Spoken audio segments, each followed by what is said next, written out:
to the country blue, Woody and Lou got the sports for you. From Boston streets to Kentucky's fields, get ready, folks, for the thrill it yields. Woody and Lou, sports and you, talking games, we love, it's true. Every play, every score, let's dive in, it's time for more. Lacing up the boots and calling plays, debates and laughs for all the days.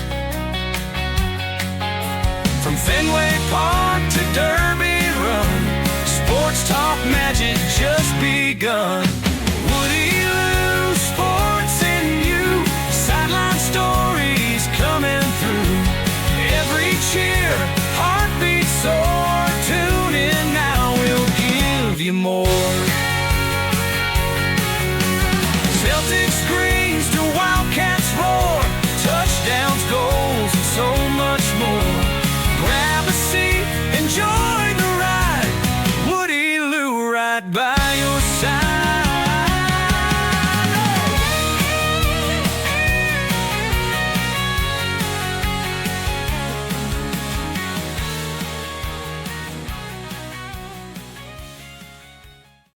The views expressed by the hosts are their own and do not necessarily reflect the official policy or position of the Department of Defense, the U.S. government, or any of its agencies.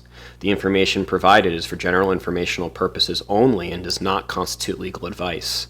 No attorney-client relationship is formed by providing this information, and nothing herein should be relied upon as legal counsel. For legal advice specific to your situation, please consult a qualified attorney. Braxton, September 14th, episode 17, flu game and rose ceremonies. I'll lead off. This is my flu game. I do not feel well today, Braxton, but we're going to persevere on, and we're going to provide the award-winning you listeners, Woody Lou, Sports and You, with the best sports talk content on tonight's episode. Why is it your flu game, Dan? Did you test positive for the influenza? No, you can't test positive if you don't test at all. So I did not test, but this leads pretty well into our first topic of college football week 3 recap. My beloved Irish went down to Texas A&M at home by a score of 41-40 on a last-second fourth down conversion to go 0-2 on the season.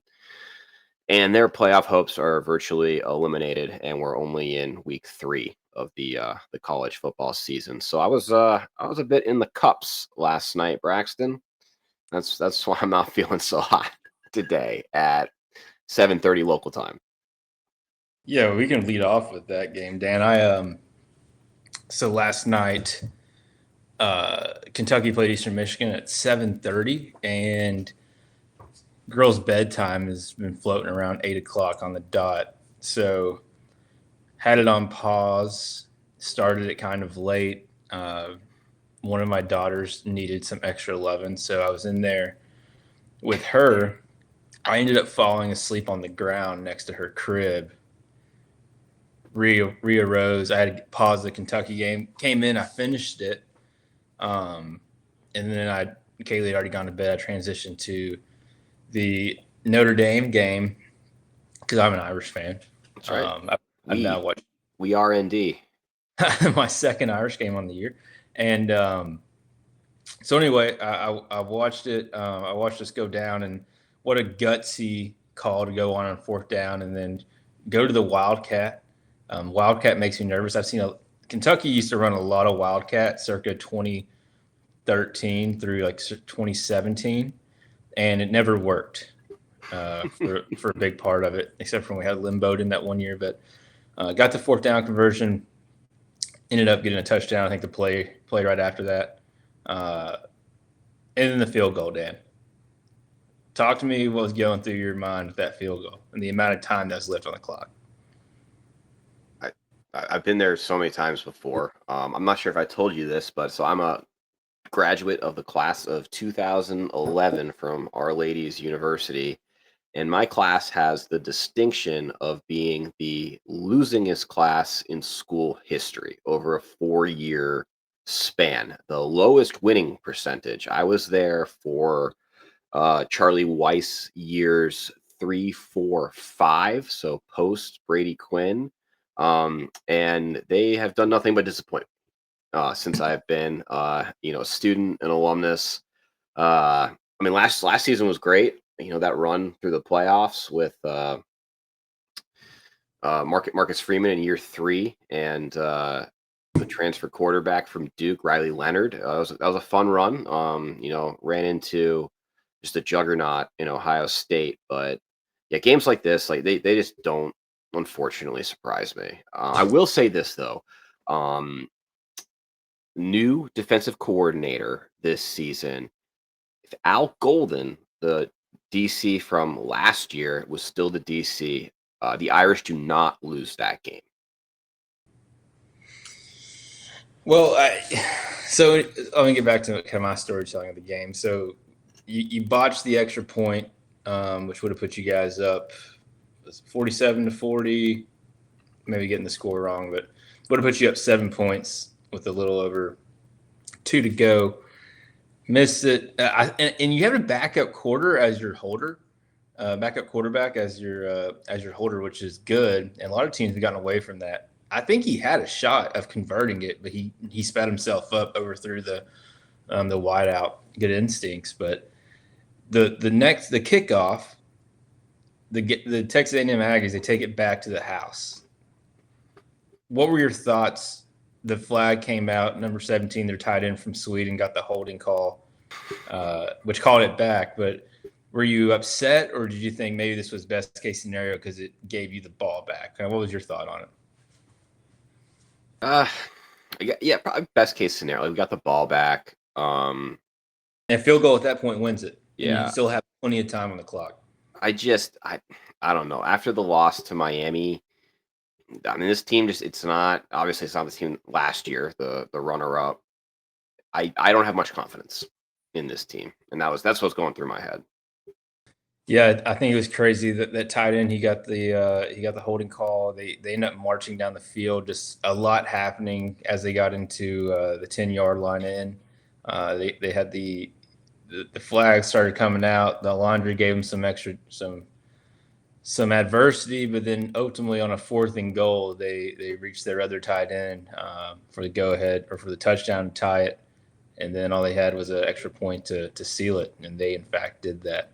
It was rough to see, and I felt bad. I finished it in bed on my phone, and it made me feel good and I think it's my fault because as a Kentucky fan, I've seen that 1,000 times, and typically we're just happy to be in Kentucky. I mean, just like last week with Ole Miss, Kentucky had the game. We started out first play of the game, interception, 2 interceptions on back-to-back drives, gives a 10-0 lead.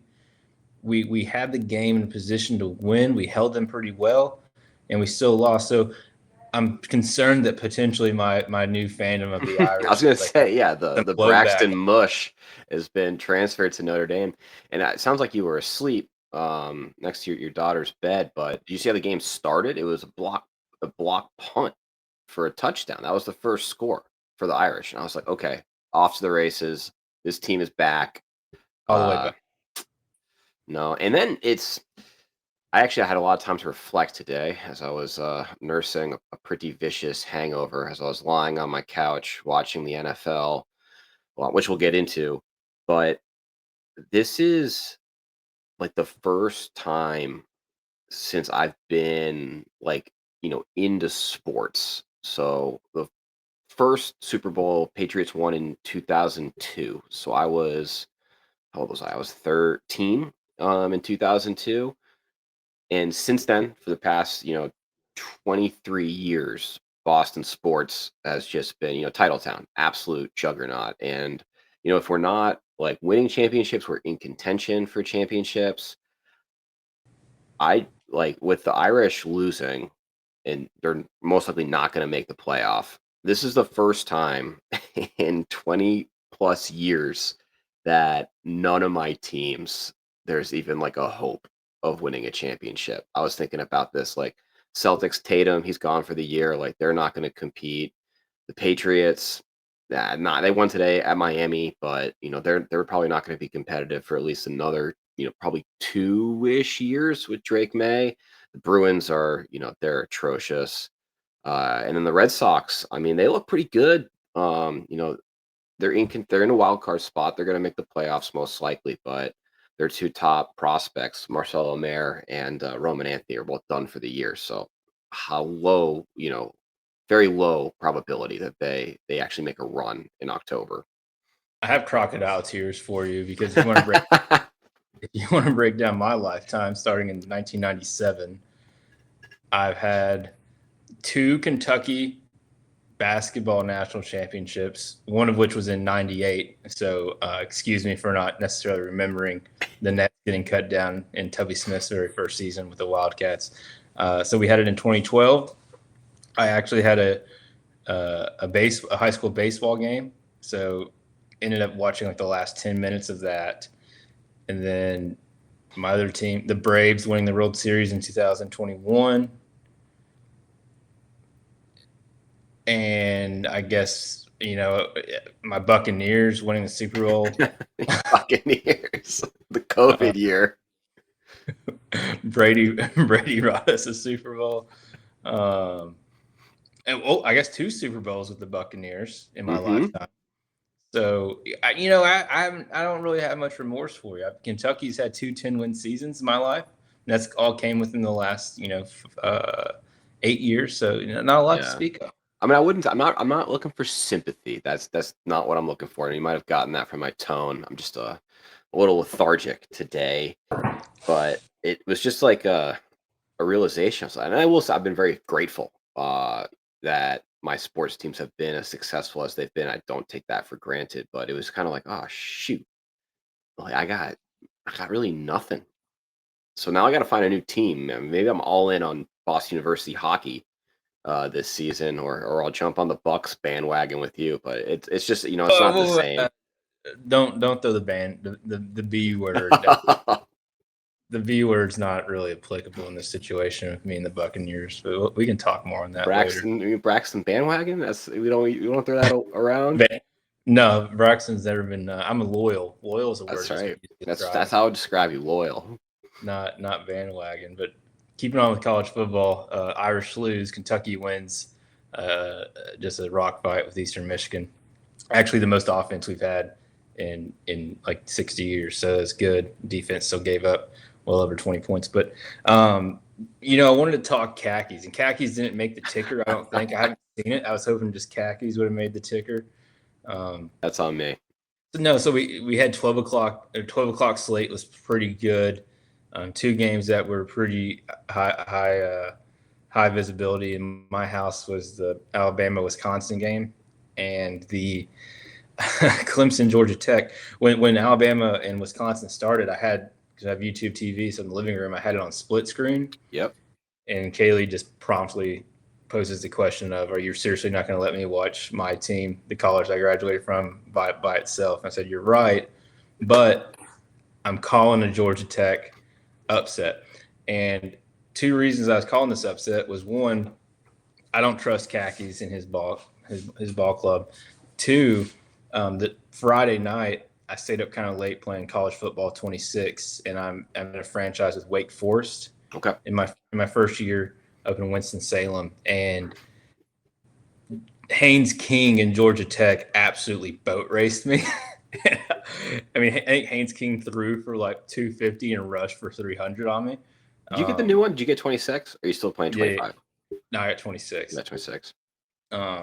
So I was high on the Yellow Jackets, and they ultimately ended up winning the game. It was a really good game. I ended up kind of going away to the bedroom and turning it on, and a lot of cool things. One thing I do want to bring up out of that game, and I don't know if you saw this, but the ACC has started to where whenever they go and review a play, they have live audio between the review station and the referees.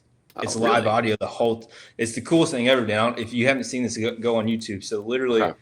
when the head ref goes and puts the headset on, and you're always like, "What are they talking about for so Mm-hmm. long?"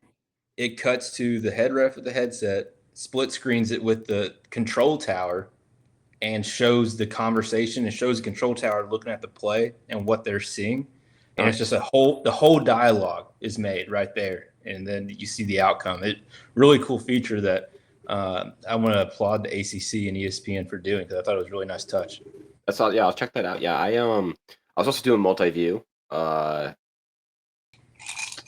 Saturday, so I didn't have the audio for the Clemson Georgia Tech game. That's cool. I'll definitely remember that, and next time I watch an ACC matchup, I'll make sure I got the audio on. So that speaking, yeah, Clemson Georgia Tech called the upset. Yellow Jackets. I was way wrong. My preseason prediction was Clemson was gonna roll through the ACC, and no, Dabo khakis. He they're just not good anymore. No, and talk about no worse time for Dabo to just completely pee the bed, because they're trying to push Kalen DeBoer as quickly out of Tuscaloosa as possible, and then kind of a contract year, if you will, for Dabo. He's going down to Atlanta, losing Georgia Tech, and that's the thing about the ACC. And when you hear the Kalen DeBoer critics come out, I don't know if there's any validity to it, especially since you're number 1 and number 2 ranked teams right now in the Big Ten. But the ACC is not the SEC, and when you're talking about the ACC, there's really, in my opinion, no true world beaters. Miami does look pretty good. If Carson Beck can continue to play the way he did on Saturday, they could be a pretty serviceable team in the playoff. But Dabo, he has his preseason Heisman candidate quarterback. He has all the things that the khaki platoon would like, and he still can't get it done. And Georgia Tech, Haynes King's a good quarterback. I know he's been on some Heisman lists, but Georgia Tech is just a middle, above average ACC team. Mm-hmm. Nothing special. They're a real lunch pail team. That description, bring their lunch pail.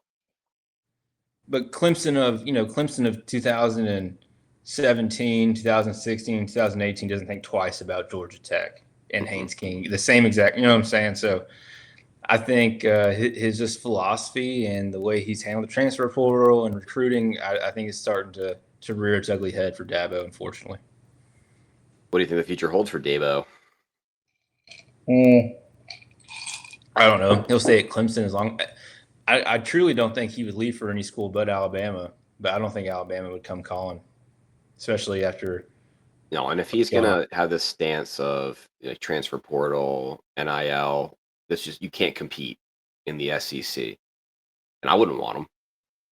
No, and even with the House committee coming down with the way they got to distribute money and tightening up the shot group a little bit, if you still don't want to commit to it, that extra money coming your way is not going to benefit you in any way on the field unless you leverage it in an appropriate manner.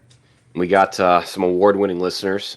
You in the chat. We got Ryan McFadden and Gavin Capehart.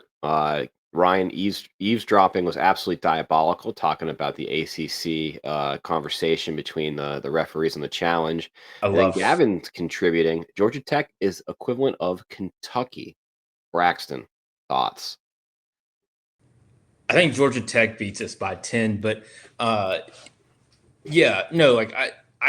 right now, if you look at any SEC power ranking, every critic or every analyst has Kentucky at number 16 in the SEC. But I'm super confident that, and this isn't me being a homer, I'm legitimately super confident that you drop to Kentucky this year, give them just a blank ACC schedule, however it comes out. Some ACC schedules are super easy that you've seen, like Louisville have, where they go into the Kentucky game at 10-1, or sometimes you have a harder schedule. But no, I think Kentucky could go to ACC right now and be 8-4, 7-5 confidently, and that's probably what Georgia Tech will end up being this year. So yeah, I mean, comparable. I wouldn't say we're necessarily better, but comparable for sure. I'm gonna take a look at Georgia Tech's schedule. I'm curious. I'll tell you as Kentucky's record right now with Georgia Tech's schedule, and we'll see what it would be. And I'll be completely Completely honest. Just start from the top. All right. So remaining No, schedule. just start from the week. Oh, from the week one. top. Yeah. Okay. So first week 0, if you will, Georgia Tech played Colorado. They won 27-20. Then they played against, I never even heard of this school, Gardner Webb. Yeah, Gardner Webb just beat the Citadel Bulldogs this week. So give us 2-0. Okay. And And then then Clemson, Clemson, yeah, won 2-1. 24-21 yesterday. 2-1. Okay, next up, Temple, 3-1. Wake Forest. 4-1. Who's the loss to? Clemson, Okay. Virginia Tech. 5-1. They don't even have a head coach. Old Dominion. 6-1. No, sorry, that was who they beat. They lost to. Yeah, Or Duke. 5-1. So sorry, Virginia Tech was what week? That was week 6. So yeah, 5-1. Duke. Duke. They don't look great at all. 6-1. Syracuse. 6-2. Really? Yeah. Okay. Where's it played at? At Georgia Tech. So at Kentucky, I'm still saying 6-2. We drop something like that every year. NC State. We're at Raleigh. 6-3. Boston College. We're at BC. 6-4. Really? Yeah. BC's not good, man. And Are Chestnut Hill, like there'll be more Kentucky fans in Chestnut Hill than BC. Well, we have a big alumni group in New York. All right, give me 7-3. 7-3. Pittsburgh. 7-4. And then close out at Georgia. Thanksgiving. 7-5. Oh, yeah, right all right. I told you. So Kentucky's going 7-5 with Georgia Tech ACC schedule. Yes. Worse. That's floor. Floor, right? Yes. That was kind of fun. That was fun. I wish they'd move us to the ACC. Oh man. And then as far as other week 3 college football games, I'm trying to think of what were the marquee matchups. I thought that Diego Pavia and Vanderbilt, maybe my new team, the Commodores, they kind of boat raced South Carolina in the Gamecocks after I was all about Lenore Sellers. Yeah, they beat Carolina 31-7 on the road. Lenore Sellers, he got hurt into the second half with a concussion, I believe. Everyone thought the Diego Pavia hype was gone. I think he's definitely a serviceable quarterback. He's been a quarterback for 7 seasons in college. I've never thought the Carolina hype was real. I don't believe in Shane Beamer. Like Lenore Sellers absolutely murdered us coming off of barely beating Old Dominion last year, but that's South Carolina. And what I do know about South Carolina and South Carolina fans is that number next to their team means a lot to them. And if you're going to throw number 11 or number 10 next to their name and then have Vanderbilt come to town, like the juice, like they're not, you know what I'm saying? Like they're overlooking a little bit. And I think Vanderbilt feeds off that. I kind of was buying everything Shane Beamer was selling. And I went, you know this. I went to Columbia, South Carolina last season when they played LSU and hosted game day, and I had a blast in Columbia. So I was very disappointed to see the Gamecocks just, poop the bed, so to speak, against Vandy. Yeah, now they're unranked, and Vanderbilt's ranked 20th in the AP. So you had them. You had Ole Miss and Arkansas, which that was a high scoring game. Ole Miss gets the win.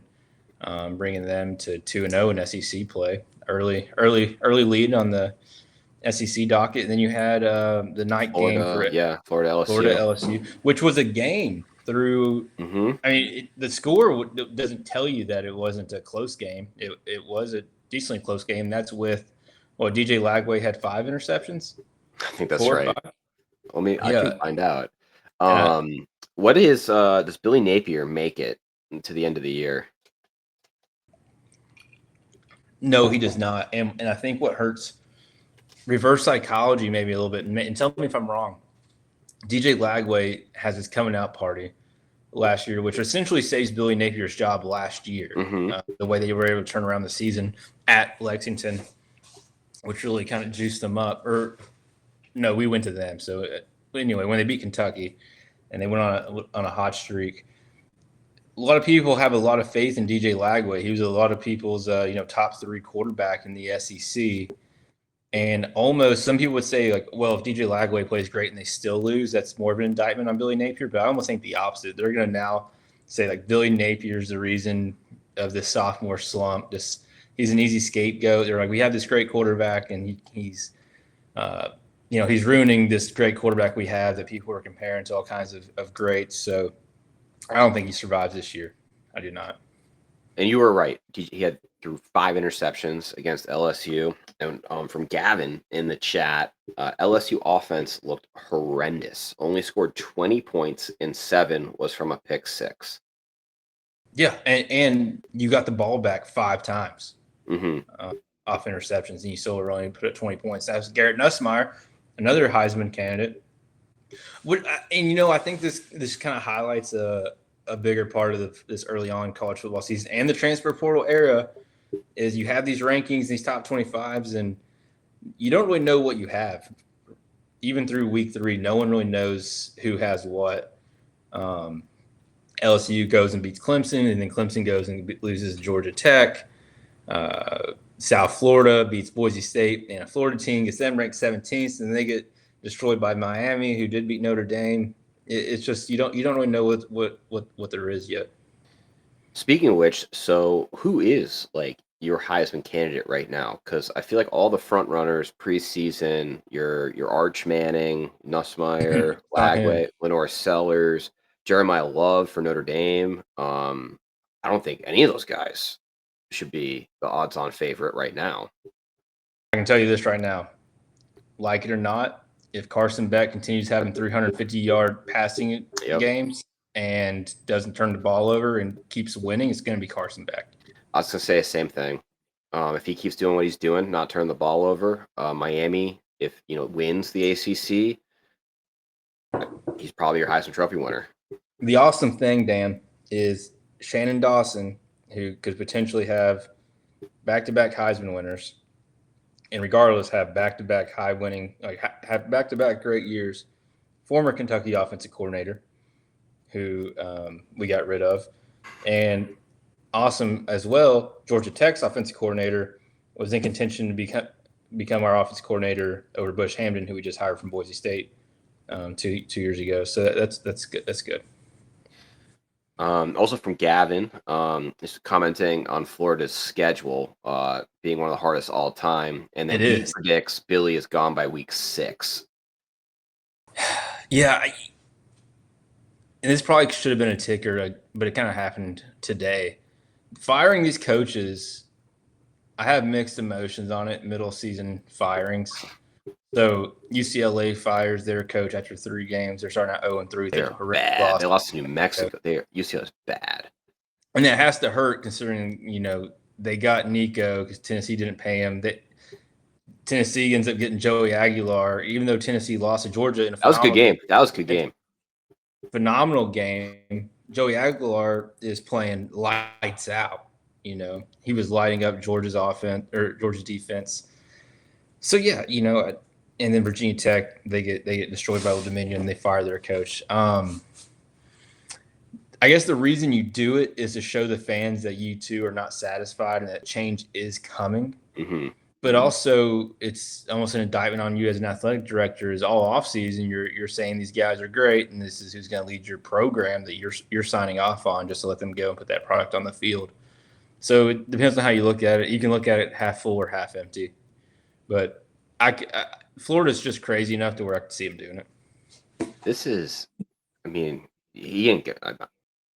I think I agree with Gavin. Week 6. So coming up, they got number 4 Miami, number 8 Texas, number 10 A&M. Then an off week at home against Mississippi State, 5 Georgia, and they play Kentucky November 8th, and then Ole Miss at currently 13th, Tennessee 15th, and then close the season Thanksgiving weekend, number 7, Florida State. Well, I'll say this too, Dan, and this might be a point maybe why you wouldn't let them go week 6, but kind of why Virginia Tech and UCLA's letting their coach go week 3 is when you fire your coach, players are able to enter the transfer portal prior to week 4. They would retain their red shirt. They haven't already used it, given the fact they haven't played 4 games. So maybe there's you trying to look out for the players angle there potentially. Yeah. Anything else on college football? Closing thoughts, Braxton, before we move on to NFL? Tennessee looks good. They lost, but they do look good. Georgia still continues to find ways to win. I still kind of Texas didn't look great. Arch Manning had his second fraud. Quarter. I think Texas is a fraud. In the second quarter, I think Arch went 0 for 10 on passes. They only beat who was it? UTEP. Yep, UTEP. Only beat UTEP by 17 points. I'm not sold on Texas. I think SEC is going to run through Georgia. And if Ole Miss keeps finding – Ole Miss barely beat a bad Kentucky and bad Arkansas team, so I'm not sold on them yet. But if Lane Kiffin can continue to find ways to win, there might be something there as well. I think it's probably going to be Tennessee, Georgia in the SEC championship. I'd like to watch that again, a rematch. Wouldn't shock me. It was a good game. Okay, ready for NFL? We can talk NFL. Okay. It's Patriots. They got their first win down in Miami since 2018. A lot of penalties, a lot of sloppy football from my Patriots. But no, Drake May, he looked good. Ramondre Stevenson, he had shades of 2022 Ramondre Stevenson, just bulldozing through the line of scrimmage. It was fun to watch. And Tua Tagovailoa, he did not get concussed, so that was good. You double dipped. Your fantasy team coming off a much needed week 1 bye week. Yeah. You not only get the Patriots win, you get a bajillion points from both Drake May and Achane. So you double dipped in the same game. So I'm sure you're happy to see that. I am. And this is actually, we can probably combine topics here. So fantasy football report with NFL. So I'm up on Mason. You're gonna win. That's the win. He's got 3 players to go, including Herbert. Who else does he have? So his quarterback, I want to say top running back, and another player. Let's see, matchup. Yeah, Genti. Yeah, so he's got Herbert, Genti, and I can't even say his name. Ekbuka. For the Buccaneers? Yeah.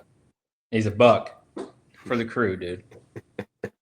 And, he actually was he was highlighted this morning on NFL Game Day as the must pick up if he's not already on your fantasy team. So, I'll tell you this, fantasy 60 points is a lot, though. He's got to score 60 to tie me. Yeah, you're gonna win.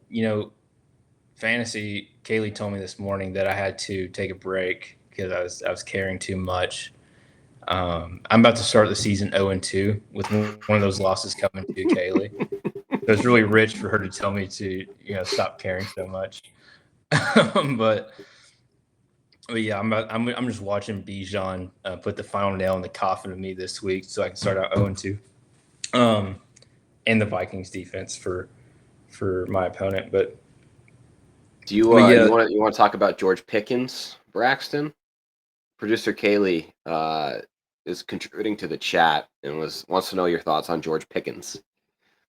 Kaley today in the house said, "I'm sick and tired of you saying George Pickens. Don't say his name again." And then immediately after she said that, he caught a pass for like 15 yards, and I was like, "That's a great catch, George." After I just cursed his name. But I'll tell you this about George Pickens: I still think he's a fraud. It took free football for him to eclipse over 10 points, and when you're the wide receiver, and you're marketed as wide receiver number 2 to CeeDee Lamb, that should be a prime position for fantasy owners. Mm-hmm. Because if you're playing NFL defenses typically, especially your average NFL team to below average NFL team, will have one star corner, and then they'll have just a serviceable secondary. So just in general, in theory, the star corner, star safety, shade, CD, you bounce George opposite side, and then George should be just picking and popping for you. He should be getting yards every game. But when you have Dak Prescott and a Jerry Jones owned organization, that doesn't work out that way. I texted the group chat. I said George Pickens is for sale cheap. My dad texted me, said straight up trade for Jerry Jeudy, and I was like, if I don't get a better offer, it's done. I think I told him I would honestly take a ISIS soccer player for him. I was that over George Pickens. He ends the day with like 14 points. So I mean, it's still not world-beating numbers, and it's still going to result in a loss. It was funny. I remember I saw those texts, and then Pickens was picking up big yards for the Cowboys. Yeah. I should have brought this up during college football, but this conversation prompted me, and this is another conversation we had in pre-production meetings, talking NFL players and now college football personalities. Pat McAfee, he's jumped the shark. That look on your face says it all. What else do you want to say? I just think his bit is tired. He's a clown, and I do like well, actually, I'll take this back. So I love Saturday mornings. My routine: wake up, put on Game Day. I usually watch all Game Day. Love their picks. Celebrity guest picker. I will say with McAfee, the field goal challenge, that is fun. That's fun and funny. And we didn't really talk about this, but Lee Corso retiring, made his last pick, the Ohio State he had Texas a great day game. He ran the if table. If you would have parlayed Lee Corso, you would have paid your rent that month. And so I heard this comment that people like our fathers probably like they thought Lee Corso was a clown on game day in like the 90s and like early 2000s. My dad couldn't stand him. My dad could not stand Corso. And this is McAfee is our generation's Corso. He is an absolute clown, like him, like standing up like on wherever they're sitting the desk, so to speak, every game and like orchestrating the crowd. Like it's just do less, Pat. Do less. And he's very knowledgeable. He's good. He can be funny, but his bit is he's doing too much, and he's trying to become he is the new game day Corso.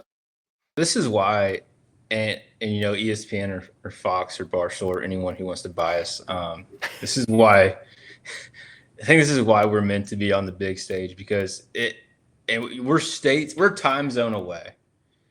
And poetic justice, right after you had texted me, or right previous to you texting me that he had jumped the shark, I went on a very long monologue to Kaley about how Pat McAfee has turned the tide in my eyes, and I'm all in on Pat McAfee. And that's why when you texted me, I just said, let's talk about it on the show. But so like college game day comes on at 9:00, 8:00 Central Time. So his opening dialogue, did you watch his opening monologue on? Yeah, I did. I thought actually that was well said. So I thought a lot of nuance here, right? And we didn't touch on it. Terrible stuff going on. Don't condone it. Nope. It doesn't need to be said. Like, it's terrible. That in conjunction with 9/11 being this week, the opening speech he gave was great. And I think you have to acknowledge the fact that he also did that on a Disney network, not a political show. But I think it matters to the tone of Disney and ESPN of what kind of flavor they have for these topics. Him saying that stuff, didn't name names, but it was heavily implied what he was talking about. he's bigger than ESPN, and It's I appreciate crazy. that. It's crazy. Like it or not, he's bigger than ESPN. That's why they let this guy who had a YouTube show, grassroots, really reminiscent of Woody Lee Sports and You. He had a YouTube show. They says the F word every other line. Mhm. ESPN said, and he's politically incorrect. I don't even know what side of the aisle he really is, but he'll say whatever he wants, one way or the other. ESPN cared, didn't they recognized his following audience, gave him a show on ESPN where they literally just run a banner, just like our legal disclaimer saying this show cusses. If you don't like it, don't watch it. He does whatever he wants on ESPN primetime during the day. He's this year, just because he's had 2 back-to-back weeks, week 1 and week 2, the kicker made it, but he's donated $1.1 million to just college students and 1.2 to charities from his own pocket. Yep. He does his daily show from Indianapolis. He does College Game Day. He was running WWE. He was putting butts in seats for WWE for like a 3-year span. He's kind of taken a little step back from that. I was so anti. I thought he was over the top. But I watched Game Day this week at Tennessee, and I do not like Tennessee at all. But I watched it with a clear eye, and he kind of won me over because I was like, you know what? Like this dude, he is just a showman, and he just executes. He works a crowd better than anyone I've ever seen, and he won me over. I'm all in on Pat McAfee. I guess I am a boomer just yelling at clouds, but no, Gavin brings it up too. I felt the same way at first. I just started liking him until I watched his show a good bit, and that's for me. Like I separate his, daily show personality from his game day personality because I like his show. I think his show is good for all the reasons that you stated. He's very smart, very informed. But it's just like it seems like so like performative to me. Can I say something else though? Yeah. I don't think ESPN or College Game Day. JJ McCarthy is going to be a franchise quarterback. I'm sorry. I don't think ESPN or College Game Day did him any favors with the timing of which they brought him on the show. Because when they brought him on College Game Day, we all knew Lee Corso was on borrowed time. And by bringing him on the show, and they got rid of I can't think of his name, but the Pollock leaves. You throw in Pat McAfee, and the Pollock departure was a lot of drama behind that. I don't think David Pollock didn't want to go. No. They bring in Pat McAfee. Lee Corso's on his last leg. People kind of viewed, and maybe he was, but it got viewed as he was overshadowing Lee Corso and the Kirk Herbstreit angle of Kirk Herbstreit being Lee Corso's brother's keeper. He had this loud, obnoxious guy. Lee Corso didn't know what he was talking about. He didn't understand what was going on. He didn't know this dude. No. And so I think people kind of assumed like, hey, he's taken away from what we grew up on for the last over 20 years. Now that Lee Corso's gone, maybe in my brain too, I'm able to accept him into the fold more, knowing that like that chapter of the book is over. If that makes any sense, that's kind of where I'm coming from. That makes sense, but I think Saban's great on game day. I love Nick Saban. He is just so like deadpan. And you had College Game Day. I can't stand Tennessee. This was one of the better game days I've remembered in a long time. When Kirk Herbstreit and them were talking to Kalen DeBoer, and the Tennessee students started doing the war chant with the tomahawk chop. That was peak College Game Day, in my opinion. Like that was awesome. But with that said, I think I'm a big noon kickoff guy now. And it's not like the Barstool angle because I think Barstool's also jumped the shark. No, okay, hold on. Explain this to me. I don't even screw the ticker. We're just talking. We're talking shop. And we haven't talked about this. Usually we talk about this stuff. How can you sit here and tell me you're a big noon kickoff guy when I'm getting text at like 8:30 in the morning saying I hate Barstool. I can't believe Fox gave them a platform. Their show. I never said I hated Barstool. Barstool's jumped the shark. But were you not texting me saying I can't believe they're on Fox? Their show sucks. Oh yes. So their morning show FS1 Wake Up Barstool it's not good. They don't So even show how are you? highlights. They don't even show like they don't. It's just like four random Barstool personalities sitting in like comfy chairs, like The View. That's basically what it is. So like 2017, when Kentucky was good, when Kentucky was on their kind of really good run, when they were going to bowl games and we had the 2-10-1 seasons, I was watching SEC Nation a lot because that was kind of the only platform where Kentucky would actually get some like talk up when they were playing well. Because they would never get, nothing would ever get them on College Game Day, like talking about them. I've stopped watching SEC Nation and I've kind of gone all in on Game Day. But this week and last week, I did flip over to the Big Noon Kickoff. And last week, when they were at Iowa State in Ames, when they brought on Dave, well, Dave's like a real member. They brought in Big Cat, Yep. Brandon Walker, and that the female, the blonde hair girl. I think her name's Casey Smith. For their like little segment, I couldn't stand it. And I'll tell you this: that Casey Smith girl, so that blonde hair girl, she's good. Yes. Like, yeah, she's very knowledgeable. She's going to end up. She has the voice, and like she like owns. She drives the conversation like a professional. She's going to end up parlaying this into a legit job with like Fox or ESPN or something. In my opinion, she was with ESPN. I want to say before going to Barstool. She's better than the Barstool like more professional. I agree. More polished. But I tuned into it wanting to like it because I like Barstool more than you do.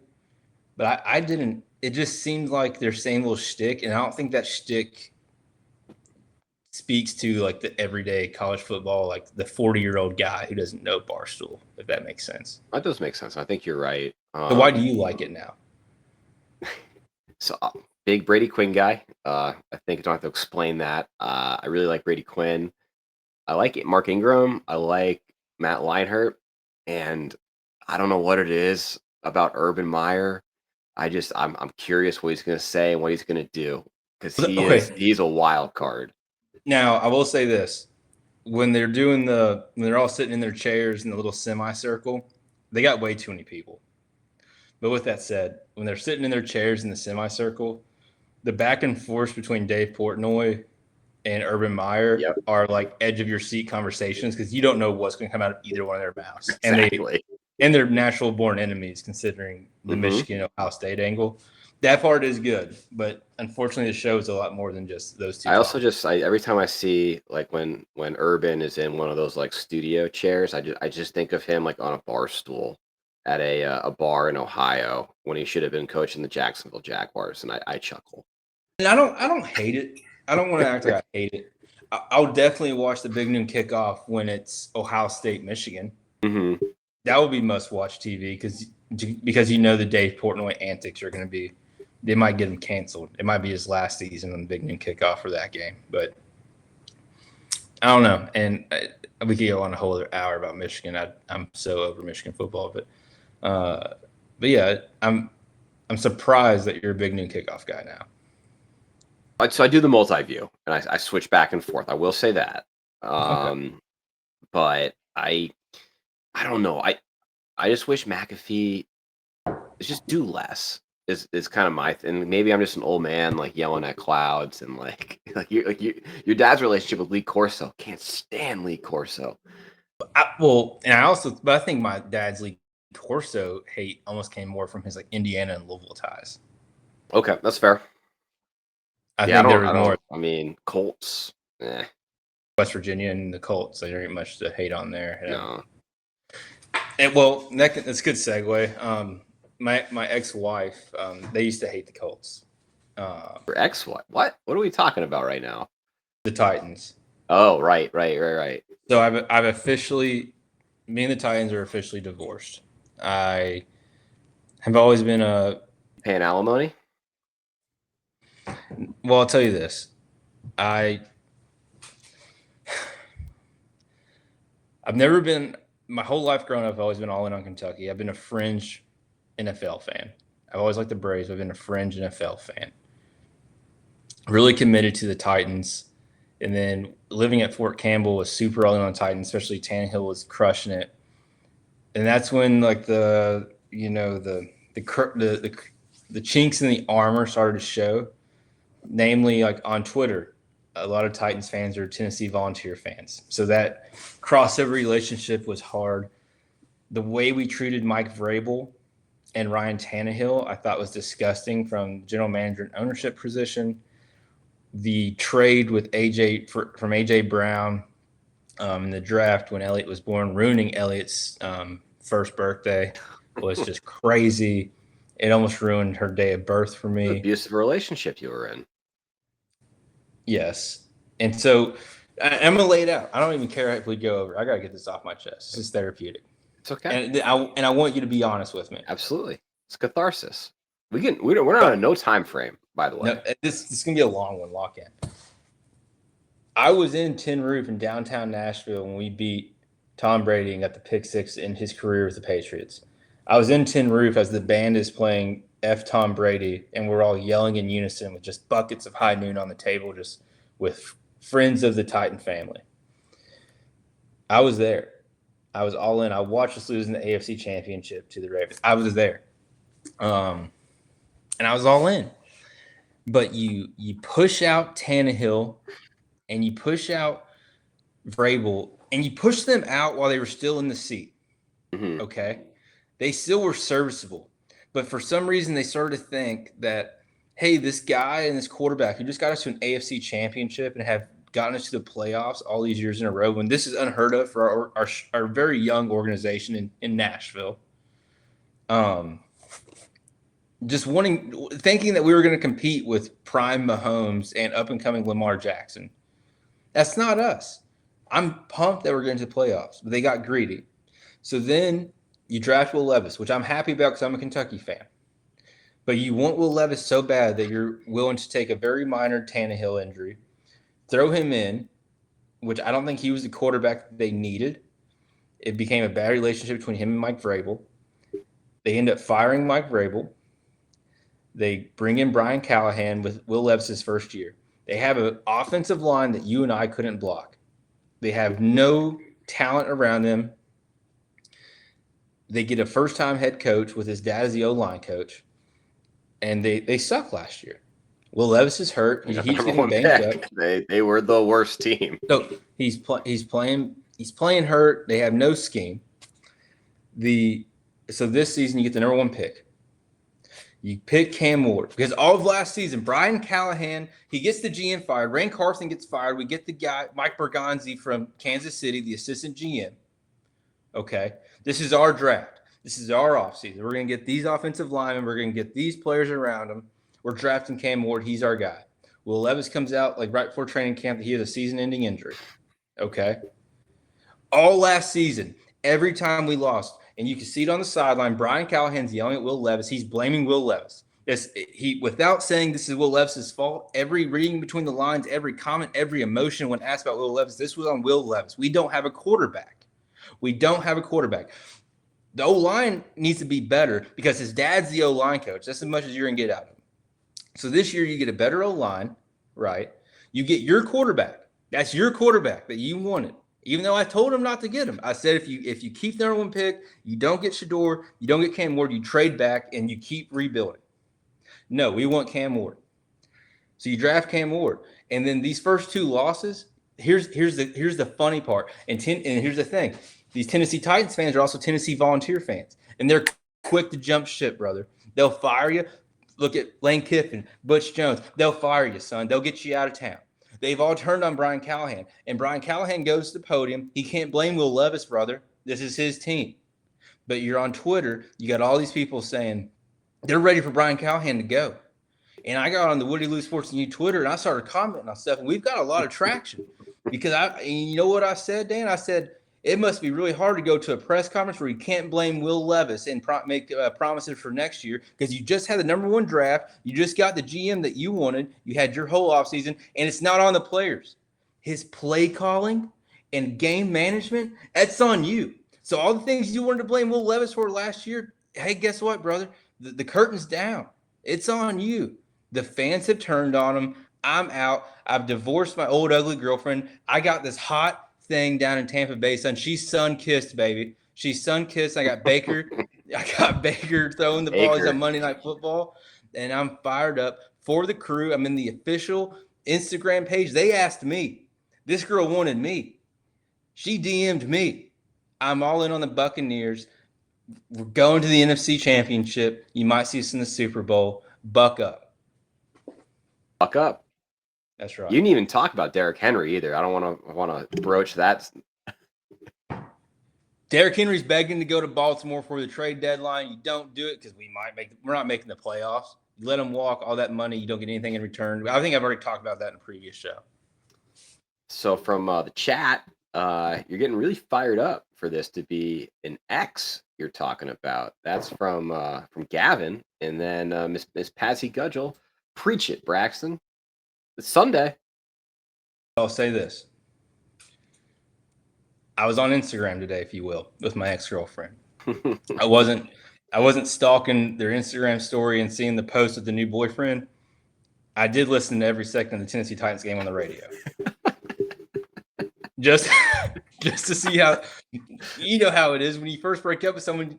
Everyone does it. You want to see how they're doing. I really enjoy the Tennessee football radio coverage. Those guys are fun to listen to. You got Coach Mack. I love Coach Mack. And then you got first-year guy, Taylor Sizer. Mike Keith left to go be the voice of Tennessee Volunteers. He got out when the getting was good. He knew Brian Callahan was going to do it. Taylor Sizer, he was on SEC Network. He's great. Coach Dave Mack, he's an awesome color analyst. So I miss those guys more than Brian Callahan and Bill Callahan. If I had any type of money whatsoever, you don't want to know the type of like signs I'd be paying put in their front yard. Now I would use every liquid asset I have would go towards like for sale signs in their home. If I was a Tennessee Titans fan, I'm not. I'm super happy with Todd Bowles. I'm super happy with the trajectory of my Buccaneers. So we're good. I ain't worried. You're aware I live next to the Titans training facility, right? What do I need to be like signs bringing over there? Brian Callahan. We're in the Army, right? Correct. You know careful. what Brian? Be careful. We are, but you know what Brian Callahan reminds me of? He reminds me of a leader in the Army who doesn't train his people, doesn't set his other leaders. For example, say you're a company commander, and my PL, for example, is my quarterback. My other PL is my star wide receiver. My other PL is my center. Right? I don't do anything to better those guys. I don't put a training plan in front of them to make the rest of the team or the company successful, but then they go and fail a range qual or certification, and I just start complaining. But what did you do? Well, how did you make the situation? That's Brian Callahan, and he's pompous. He thinks he's cute. He had a good season as the OC with Joe Burrow, and he thinks he's done something. And all I've heard about is how Bill Callahan's this O-line guru. Tony Pollard. I don't think Bill Callahan's done anything. I mean, he inherited John Gruden's Raiders team. He didn't do anything for them. It was terrible when he was the Nebraska coach. I don't care though. I'm a Buccaneers fan. I got a new girlfriend, and she's hot, man. And I'm thinking about marrying her. I got a hat. I'm not wearing the hat. I got the hat. Monday Night Football. I already told. This is how Gigi, my third daughter, she's a ball knower, dude. This is how locked in she is. She's like, I'm not coming till Tuesday because I know Daddy has Monday Night Football with the Bucks Monday night, and I know Kentucky and Alabama have a bye week 4. She's locked in. Daddy's gonna watch his girlfriend on Monday night. Ball knower. She's a ball knower. I like that.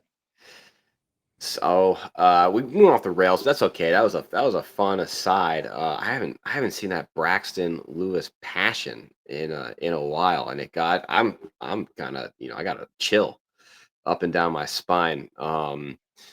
So probably does it for week 2 NFL and the fantasy report. I want to get more personal, talking about girlfriends and new girlfriends. Would you like to talk about the next season of The Bachelorette, Braxton? I would love to, Dan. So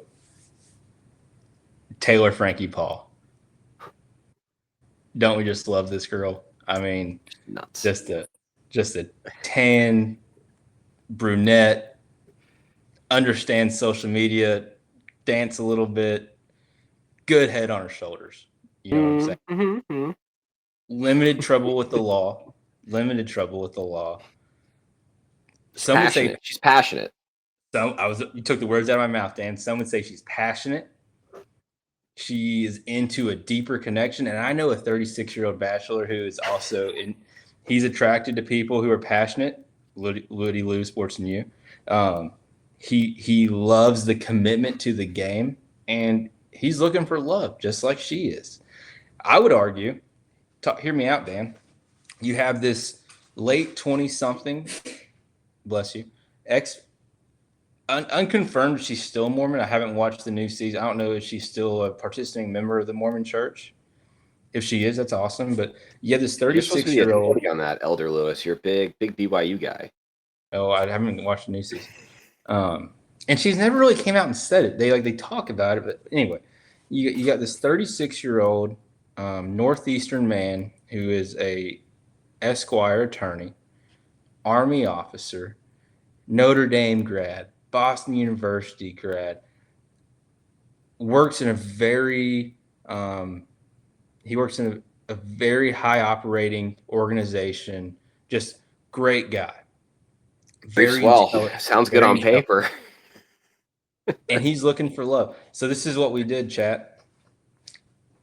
We gained photos of Dan.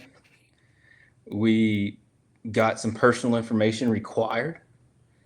And myself, I wrote up a very passionate write-up. It was long, too. About why Dan should be on the show, and we've submitted it.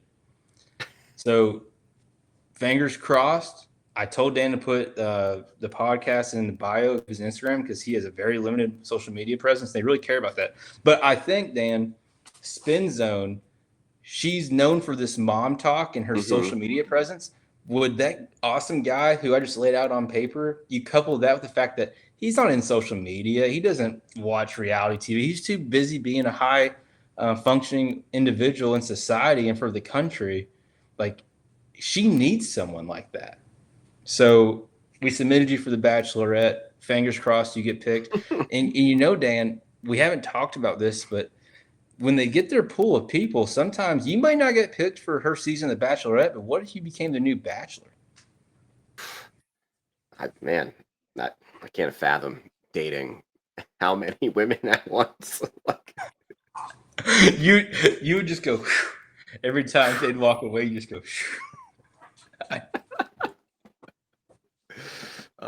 My problem, and you know this about me, I fall fast and hard, so I don't know. It'd be a wild ride, that's for sure.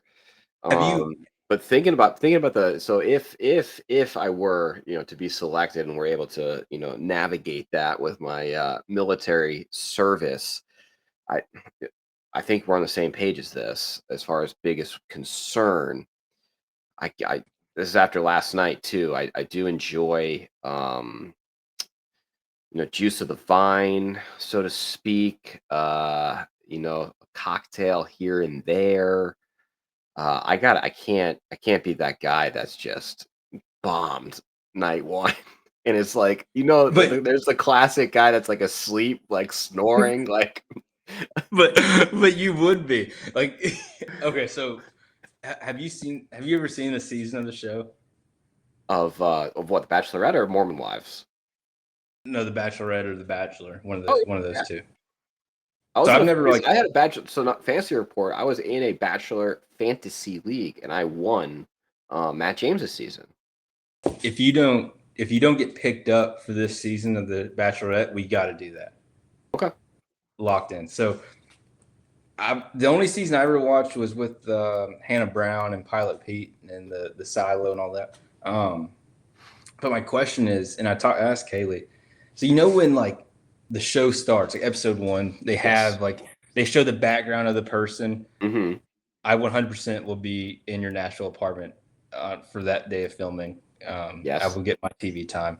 But when they fast forward to the limousine driving you up, and she's out there with the host, that guy's awesome. He rocks. I forget his name. It's Jesse Palmer, isn't it? Yes. Jesse Palmer. So the other guy, he got fired. If I you was don't thinking of the remember other that, guy. I like the other guy. Chris Harrison, Yeah, Chris Harrison. he I got like that. fired. What did he do? There's a whole thing. It was Did I not like like him anymore? he made so that same season, Matt James's season, the winner Rachel, she had some questionable photographs from her Oh. sorority days, and he made like a post or whatever, like kind of like defending her, and that was construed as not being woke, Impartial I third party. guess. Yeah. Okay, for the audience and anyone on Spotify, potential employers, I don't know exactly what he did, but taking that away, I liked Chris Harrison. Jesse Palmer's also great. Jesse is good. Jesse's really good. So the last time I watched the show, I don't know if they still do it. It'd be the Bachelor, Bachelorette with Jesse Palmer. Mm-hmm. You get out of the limo, and that's your first. You just go and do a quick little meet and greet before you go into You got to make the first impression rose. It's huge. What are you doing on the first impression? Oh, On the spot right now, what are you doing? I've been thinking about this all day. man, some are so cheesy, and I tell you what, I won't do. It depends on the girl. I won't. It does depend on the girl. I'm not gonna do the Pat McAfee move and performative. Little I know of Taylor Frankie Paul. I know what you do. I know she likes cocktails. I like cocktails. You know what? I'm gonna make us Cosmos. A mixologist. So you're just gonna tell her, you're gonna walk up and say, I'm gonna make us Cosmos? I'm gonna walk up with like a bar cart, shake a drink. Okay, but you're in a limo. Where's the bar cart coming out of? The trunk or? Well, not everyone's in a limo, so you can you can involve props. Okay, bar cart gets approved. You walk up with a bar cart. Mm-hmm. Are you confident you won't be shaking so much that might be a problem? Because I think, regardless, like just the weight of being on national TV with Taylor Frankie Paul and Jesse Palmer, like, do you think the shaking of the glass? Do you think you would shake? Like, would you have a Parkinson's episode? Oh no, because I have to. I mean, you got to shake the drink. I'm gonna have like the mixer. Natural shake Yeah, will hide the. Okay. I'll probably spill it. Like I probably won't be able to crack it open. And pour the drink. Okay, so you make Cosmos, right? Mm-hmm. Now you got to be like real suave with it. What are you toasting to before you take the sip of the Cosmo? You got to have something slick. What are we toasting to? This can be something chalk, like to getting to know each other and to finding true love. I don't know. I think something just super smooth is like, you got to make this Cosmo just like super confident. Like you and me would rehearse several times, under various like conditions. Like we do one in the rain, like all types of scenarios we would rehearse. But I think a girl like Taylor Frankie Paul, and I'm a girl dad times 3, and I live with a woman. But my oldest daughter's only 3. But my read on Taylor Frankie Paul is, she's craving a man who's older, check, who absolutely adores and needs her. I think that's right. Because like, look at these guys she's been with, all of her other the fathers of her children, and who she's been in relationships with. Like, they're really kind of into themselves more than her. I think that's right. But you got to keep in mind, like, she likes the chase and the hunt. So I think and this is off the top of my head, just because I wasn't even thinking about the Cosmos thing, but if you were to do the Cosmos, something as simple as like, it has to be sleek, dude. Like the delivery will be super important. We'll practice, but something like to our first, but definitely not our last. And that's it, dude. Cheers, clink. That's pretty good. And then after she takes a sip and you take her glass, just a super smooth kiss on cheek, and then a whisper. But a whisper only you and her, that she will hear. And I want her blushing as you walk the bar cart into the mansion, where you then proceed to get absolutely tanked and asleep by 9:30. So hopefully that initial performance will save me from being that standard like from central casting just Yeah, bachelor that's bashed out. and I It think doesn't like, even know that you didn't get a rose. and if you get selected for the show, you'll definitely be the oldest person on there. So I Really? think like, oh yeah, dude, they get young. How old is she? I should know this. I think she's like my age. She's Okay. like 27 to 29, maybe. I don't even think she's 30. I also feel like this is like big news just within the bachelor like nation, so to speak, that like someone like her who already has like a show, like a social media presence, Kids, a rap rendezvous with sheet, the law. a rap sheet, sure. She has a discovery, if you will. Yeah, Um, she's got a mugshot. I don't. She's probably one of the only I, bachelorettes that has one of those. and can I be honest, Dan? And people might think like, well, if the producers watch this episode, they won't pick you. But producers, I'm so happy you're tuned in. If that's the case, I think the attorney piece like helps you a ton. Okay, Like the Dan Woodhouse Esquire with her past, and you being a man of military you know prosecutor. an aged man with no children. And here's the thing: you're Uncle Dan, That's right. and I know Uncle Dan would love to Mm-hmm. turn into Daddy Dan. It's true. That's right. Double D. No, I think you'd be great, and I think you would be great for the show. But what I was saying is, as the oldest person in the house, if you're the oldest person in the house, like you need like a pill bottle, like like the days of the week pills, That'd be very funny. and Yeah. make that thing. Like, and I think you need to complain about like how late they have you guys staying up at night. And I would also just how like when the first night, because the first like couple episodes are the best. Like when they have the guys in the house and like they're all like just making small talk. Mm-hmm. You would thrive at that because like your small talk. First off, if you find someone from like the Northeast area, you'd be golden because you could Yep. just talk like. But I just think you just start bringing up sports and like So that's like another concern too. Is you see this a lot with the cast, where like the dudes like they just like bro out and are more into each other than the actual Bachelorette. Can't have maybe that. maybe we get a third co-host out of the whole thing. Probably would. And then maybe he has an Instagram following that we desperately need to get us up a little bit. No, I will say though, it's very humbling and flattering. The nomination that you and producer Kaley put forth. Yeah, we'll see what happens. I'm not opposed to being a contestant. I'll tell you this though. After signing you up for the Bachelorette and realizing it literally takes 90 seconds to sign up for a reality show. I think we need you and Kaley trying to go on Amazing Race. I was gonna say you and me go on Amazing Race. I That don't would want to be get divorced. that would me and you on the Amazing Race. Imagine the two of us like in India. Like, well, yeah, like the man who had to teach me that I didn't have to pay my credit card every single day, and like we're traveling trains in Bangkok, like that whole that whole experience would be phenomenal. What thing that'd be better would be you and the Mad Hatter on that would be television gold. Me and my dad, yeah. Well, and I could see a situation where like they have us in some just like European country, and like we know we're cooked, and like we missed the plane.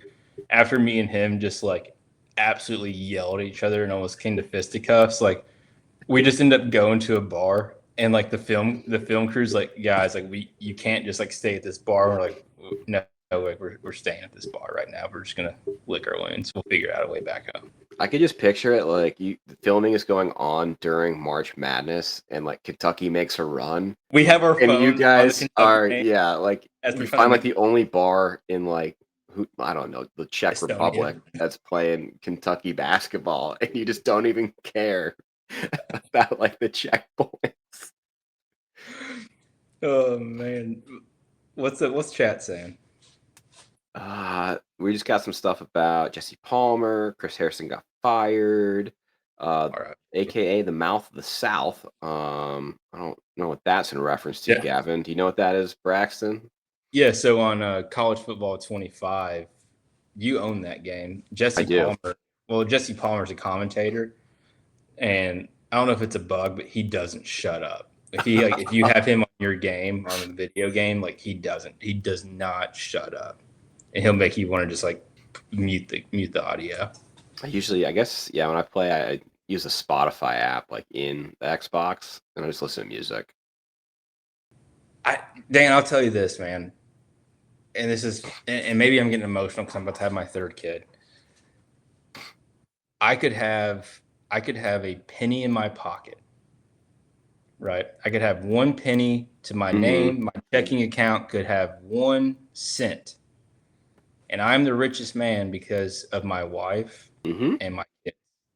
And I want you to experience that because I think you'd be a great dad. And the cool thing about if you get hooked up with Taylor Frankie Paul, you already have like 3 kids and you don't even got to do anything. They're already lined up. So I would love to be Uncle Brax to Taylor Frankie Paul's children. I can already see you, me, Kaley, the girls, Taylor Frankie Paul, her kids in a BYU press box. Going to Tampa Bay. No, we're in a BYU press box, and we're huge Cougar guys. That's when I become Braxton bandwagon on the BYU train, and like I'm sending my kids who are not Mormons to BYU because bandwagon Braxton goes to Provo. I like that. I would love it. That'd be a great vlog. So we've gone longer than most, but no, this is fun. This is a good show. I do have this was thrown in when we were doing pre-show, and I think we close on that last like heartwarming note, but that wouldn't be in keeping with Woody Lewis Sports and you. You want to talk about McDonald's, Braxton, and the arches. So I think we've talked about it. For the first like eight months of this pregnancy, Kaylee's eating Chick-fil-A 5 times a week. Like we've not spoken about these cravings. So Kaley was eating Chick-fil-A 4 to 5 times a week for the first 8 months. The bank felt it, but my Chick-fil-A app. Yeah, how many points do you have? At one point, I was up to like 13K. We're both like the highest members you can be for like the next 3 years. We've gotten so many. She has now created an aversion. She claims it's a pregnancy aversion. I argue it's eating the same fast food place 5 times a week for 8 months. Be that as it may. She has transitioned to McDonald's. Oh. I was skeptical at first. The other day we're at work. She texted me, she's like, hey, do you want to do lunch together? And I was like, it was like 11:30 or so. I was like, yeah, sure. I got time. She's like, all right. So she comes and picks me up and we drive to the Hinesville McDonald's. Which one? There's a few. The one like right on. The one out gate 8 towards the wall and the Ranger Joe's. Yes. That's a good one. So we go to that one and just phenomenal, Dan. And if you know anything about Hinesville, just super low expectations for anything that you go to eat there, except for the Chili's, best Chili's in America. But it was phenomenal. We've had McDonald's a couple other times, has not missed. And then yesterday, I went to the gym really early in the morning. I've been going to gyms on Saturdays to kind of like compensate for the food and alcohol that I consume on Saturdays.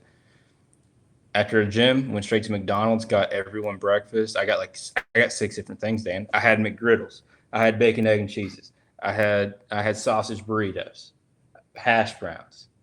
Now, have you ever gotten my go-to McDonald's breakfast? And I'm on board with you. McDonald's, I love the arches. I get the hotcakes. I love the McDonald's hotcake meal. The hotcake breakfast is back too. And tell me why, Dan. And people aren't talking about this. Isn't on Fox News. Tell me why inflation is this big problem, allegedly. But I can go to McDonald's, get 3 hotcakes, a hash brown, scrambled eggs, a sausage patty, a biscuit, and a Coke for $7, Dan. I can't explain it. We're not talking about that, are we? No.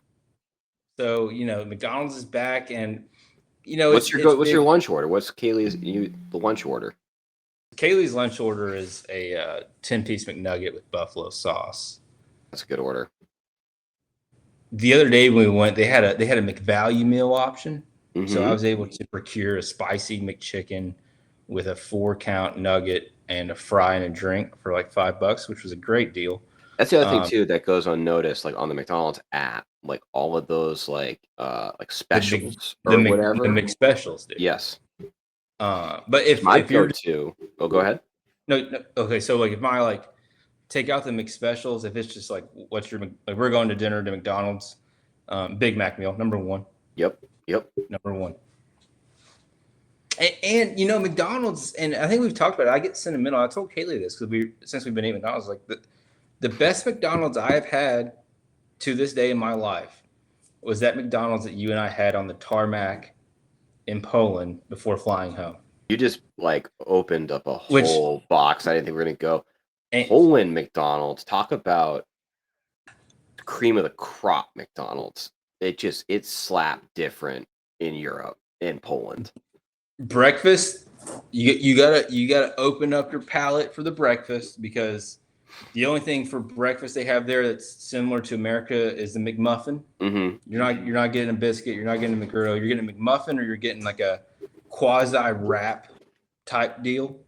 But I'll tell you this, Dan, and hold on a second. I'm getting trade offers live on air. Yes, Xavier Worthy is for sale, McFadden. I offered you a great trade, a phenomenal trade earlier this week, which you vehemently denied and said I was higher than something I can't say on this show.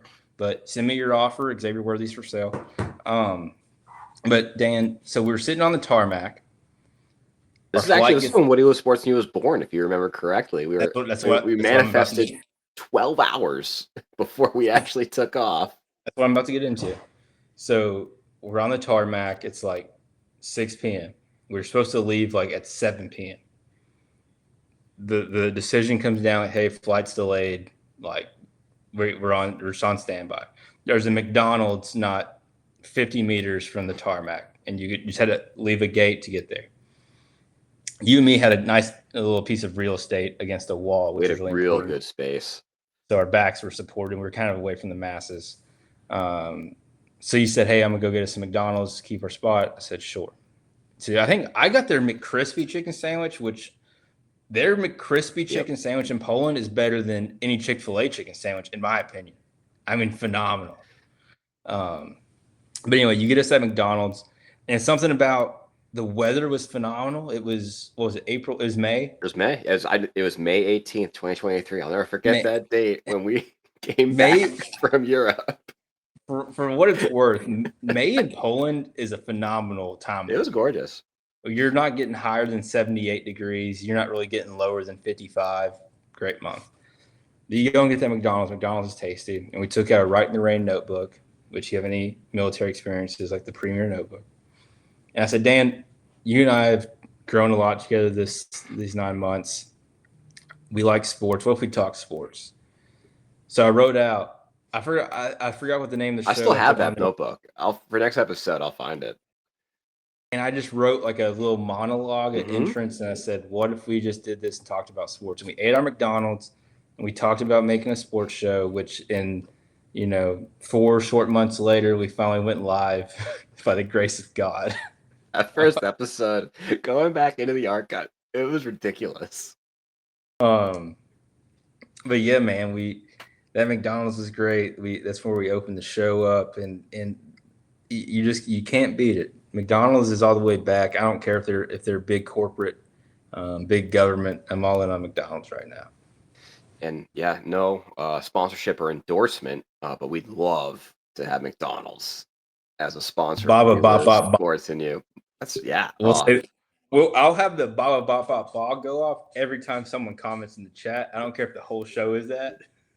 We will do it. Oh man, if we got McDonald's to enjoy live on air every show. But that was over. I gotta say this, Dan. I don't know about work for you tomorrow. It's later here than it is there. I don't care how long we go. I'll tell you this: that travel home was an experience. You and I somehow didn't sit together on the plane. I don't know how that worked out. You somehow got you were like a VIP. No, what happened? That's what it was. So I ended up in the center seat of a middle aisle because it was the 2-3-2, and I was in the center. they said, "Hey, we got seats up here," and I think that's when I was like, "Hey, dude, I got cut singlet. I can't sit for 12 hours in the center of the seat." I ended up going and sitting next to another guy who was just absolutely going through it mentally, and that was a whole thing. And I was just trying to sleep, and he was just going through it. But it was not. It was normal coach. It wasn't anything special. We flew into New Hampshire. was it New Hampshire?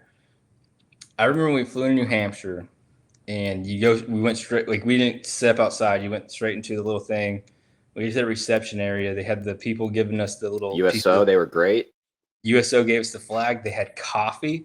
Yeah. And you and me literally we went and took a pee. We got a cup of coffee, and we walked out. They let us walk outside. Yeah, we got to go outside. And I remember just breathing that air, and I was like, "This is freaking awesome." If and I remember correctly, I think you got down and you kissed American I kissed soil. the ground. I kissed U.S. soil, and then I'm pretty sure, like, I'm like having an emotional thing about just loving America. I'm like, America just freaking rocks, dude. And then you're like, yeah, it's awesome. I have family like 30 minutes away that could come get me. That's what killed me, was that we still had another like 3 or 4 hour flight from New Hampshire to Savannah. And I was like, I grew up like 40 minutes from here. And we flew into Savannah, and this is like for going to the Citadel for college, being in the marsh. We get off the plane in Savannah, and the sun's rising, so like the sky's like kind of pink. And I remember stepping off that plane and just smelling that marsh, and I was like, I was so patriotic. You could have had me like re-enlist. Oh, for like you had a pep in your step, and you were. I was moving different. I'd bought the new truck while I was there, so I knew my new truck. My new truck was waiting for me. Obviously, my wife and 2 beautiful children are waiting for me.